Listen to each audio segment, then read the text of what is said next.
సీమాంధ్రుల ఆత్మగౌరవ సభ పేరిట కాకినాడలో పవన్ కళ్యాణ్ నిర్వహించ తలపెట్టిన బహిరంగ సభకు భారీ ఏర్పాట్లు జరుగుతున్నాయి.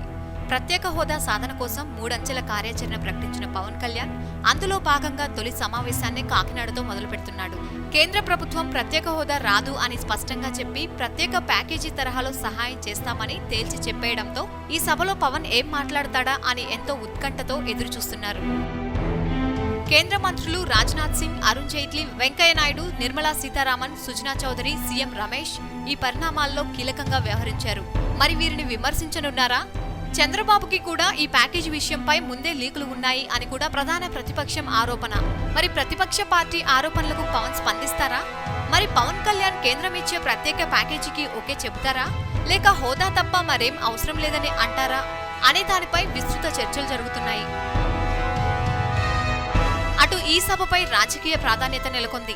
కాకినాడ జేఎన్టీయూ క్రీడా మైదానంలో 75,000 వరకు సామర్థ్యం ఉన్న ఈ ప్రాంగణంలో శుక్రవారం మధ్యాహ్నం 3 గంటల నుంచి సాయంత్రం 5 గంటల వరకు సభ నిర్వహించేందుకు అనుమతి కోరినట్లు కాకినాడ డీఎస్పీ వెంకటేశ్వరరావు తెలిపారు.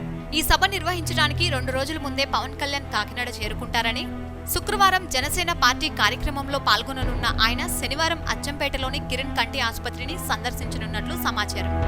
సబ్స్క్రైబ్ చేయడం మర్చిపోకండి. వీలైతే లైక్, కుదిరితే కామెంట్ పెట్టండి. ఇలాంటి ఇంట్రెస్టింగ్ బ్రేకింగ్ న్యూస్ మాకు తెలిసిన వెంటనే మీకు తెలియజేస్తాం. మాతో టచ్ లో ఉండండి.